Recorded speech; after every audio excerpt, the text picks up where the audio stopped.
আসসালামু আলাইকুম। মাহে রমজানের শুভেচ্ছা জানিয়ে আবারও আরেকটি রেসিপি নিয়ে হাজির হয়ে গেলাম। তো আজকের রেসিপি হচ্ছে পটেটো নাগেটস। তো এটা তৈরি করছে আমার মেয়ে। তো এখানে আলুগুলি কেটে সিদ্ধ করে এই যে তুলে নেওয়া হচ্ছে, আর একটা টিস্যু পেপারের উপরে আলুগুলিকে রেখে দিচ্ছে। তো আলুগুলি সব এভাবে তুলে নিয়ে টিস্যু পেপারের পরে নিলে পানিটা শুকিয়ে যাবে। তো আলুর ভিতরে কিন্তু অনেকটা পানি ঢুকে যায়, এই পানিটা টিস্যু পেপারে টেনে নেবে। তো দেখো সব আলুগুলো তুলে নিয়ে এখানে দেখতে পাচ্ছ ম্যাশ করে নিছে।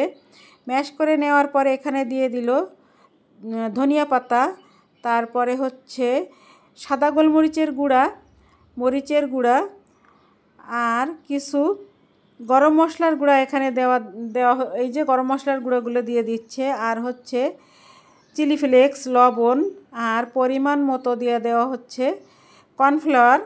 এগুলো সব দিয়ে এখন ভালো করে একটা ডো তৈরি করতে হবে, আলুর ডো। তো এখানে সুন্দর করে এই যে মেখে নেওয়া হচ্ছে। এখানে মেখে নেওয়া হয়ে গেল, আর এটাকে সুন্দর করে একটু রেখে দিচ্ছে। এই যে এখান থেকে এখন একটু একটু প্রয়োজন মতো ডো নিয়ে লম্বা লম্বা বিস্কিট আকারের শেপ তৈরি করে নিতে হবে।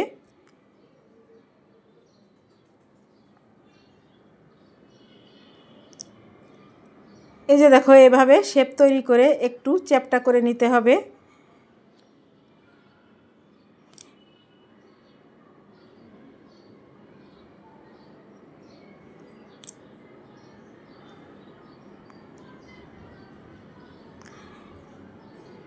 তো এই যে কয়েকটা তৈরি করা হয়ে গেল।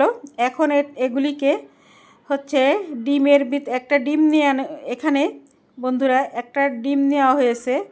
একটা ডিম নিয়ে ডিমটাকে সুন্দর করে গুলে নিতে হবে, ফেটে নিতে হবে আর কি। তো এখানে একটা কাঁটা চামচ দিয়ে ফেটে নেওয়া হলো। আর এখন যে আলুর ডো তৈরি করা হয়েছে একটা একটা করে চুবিয়ে নেব।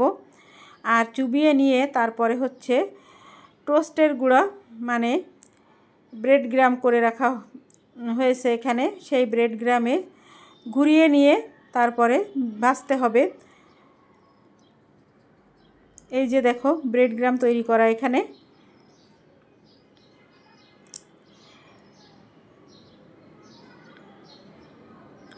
তো ব্রেড গ্রাম মানে কয়েকটা টোস্ট গুঁড়ো করে নেওয়া হয়েছে এখানে।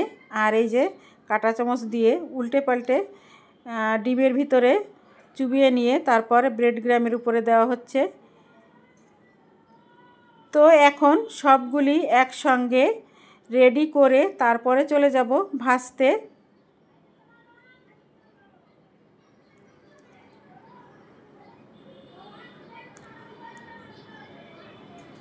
তো এই যে দেখো ব্রেড গ্রামের উপর ডিমের ভিতরে চুবিয়ে সবগুলো রেডি করা হয়ে গেল।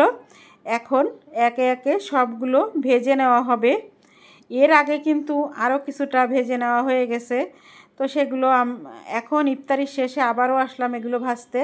তো এখানে কড়াইতে তেল দেওয়া হলো, আর এই তেলে সবগুলো পটেটো নাগেটস ভেজে নেওয়া হবে। তো এখানে একে একে দেখো দিয়ে দিলাম 7 পিস একসাথে দেওয়া হলো। এগুলো ভেজে নেওয়ার পরে বাকিগুলোও ভেজে নেব।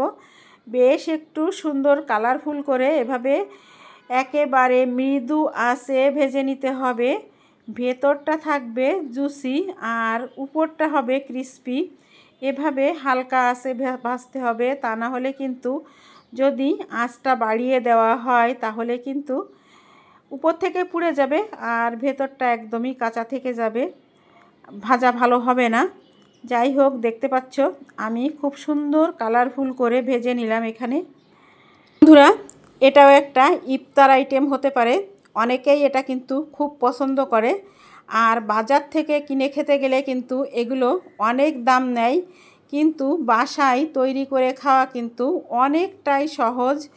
কিন্তু আমরা অনেক সময় আলসেমি করে এগুলো করতে চাই না, দোকান থেকে কিনে খাই। কিন্তু দোকানের থেকে কিনে খাওয়াটা সেখানে ভেজাল তেল, তারপরে আগের দিনের বাসি আলু ভর্তা এগুলো দিয়ে তৈরি করা হয়।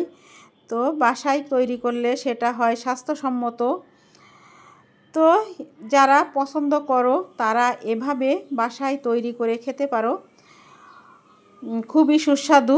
একটু ঝাল ঝাল হলে কিন্তু মুখে খুবই স্বাদ লাগে।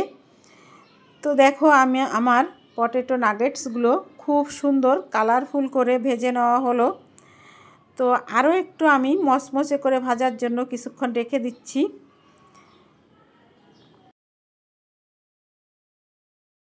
তো আমার এইগুলা কিন্তু ভাজা হয়ে গেল। এখন আমি একে একে তুলে নেব। তো আবারও আমি বাকিগুলো এই একই পদ্ধতিতে একইভাবে ভেজে নেব। এখানে দেখো আমি একটা একটা করে তুলে নিচ্ছি। আবার একটা সমস্যা আছে, যদি খুব বেশি ভাজা হয়ে যায় তাহলে কিন্তু এটা ফেটে যেতে পারে। এজন্য ফেটে যাওয়ার আগে, ফুলে উঠে ফেটে যায় এটা অনেক বেশি হিট হয়ে গেলে তখন। তো ফেটে যাওয়ার আগেই আমরা তুলে নেব এগুলো।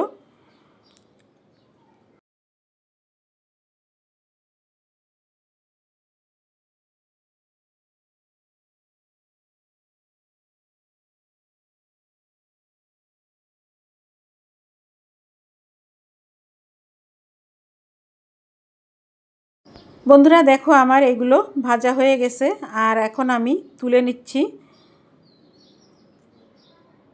দেখো কত সুন্দর কালারফুল আর দেখতে কত সুন্দর লোভনীয় লাগছে, খেতেও এরকম সুস্বাদু হয়েছিল।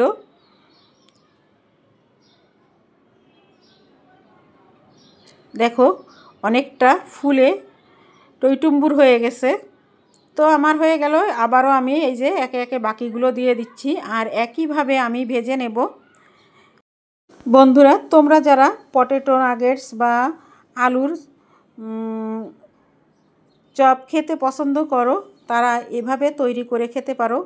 এখানে এটা হচ্ছে পটেটো নাগেটস, আর যেটা আলুর পুর তৈরি করে আটা দিয়ে তৈরি করতে হয় সেটা হচ্ছে আলুর চপ। তো একই ধরনের আমার কাছে কিন্তু ভিতরটা একই ধরনের লাগে খেতে।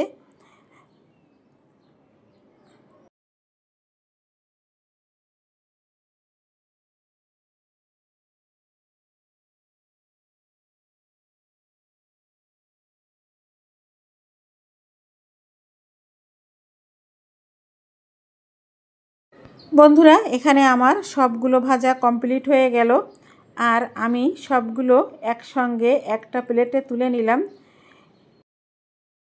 দেখো বন্ধুরা দেখতে কত সুন্দর লাগছে, তাই না বন্ধুরা? তো খেতেও কিন্তু অনেক টেস্টি। তোমরাও এভাবে তৈরি করে খেয়ে দেখো তো আমার রেসিপিটা ফলো করে। বন্ধুরা কেমন লাগলো অবশ্যই কমেন্টের মাধ্যমে জানাবে।